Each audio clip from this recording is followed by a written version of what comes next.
అందరికీ నమస్కారం. నేటి కథ ఒక కోతి మరియు పిల్లి గురించి. ఒక ఊరిలో పిల్లి కోతి స్నేహితులుగా ఉండేవి. ఒకరోజు వాళ్లకు ఒక పెద్ద రొట్టె దొరికింది. అప్పుడు కోతి ఏమి చెప్పింది అంటే, ఇది నా రొట్టె, నేను దానిని కనుగొన్నాను. అప్పుడు పిల్లి చెప్పింది, లేదమ్మా, ఇది నేను మొదట చూశాను. ఇద్దరు వాదించుకుంటూ ఉంటే పిల్లి ఒక ఉపాయం ఆలోచించింది. సరే, మనం దీన్ని సమంగా పంచుకుందాం. నా దగ్గర త్రాసు ఉంది. పిల్లి రొట్టెను 2 ముక్కలుగా చేసి త్రాసులో పెట్టింది. కానీ ఒక భాగం పెద్దగా ఉంది. అప్పుడు పిల్లి చెప్పింది, ఆహా, ఇది సమంగా లేదు, నేను కొంచెం తింటా.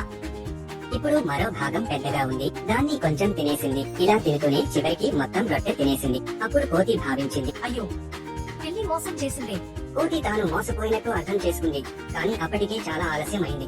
నీతి: 1 ఇతరుల తీర్పులపై ఆధారపడితే నష్టపోవడం ఖాయం. 2 తెలివిగా వ్యవహరించాలి, లేదంటే ఎవరైనా మోసం చేయొచ్చు. ఈ కథ నచ్చిందా?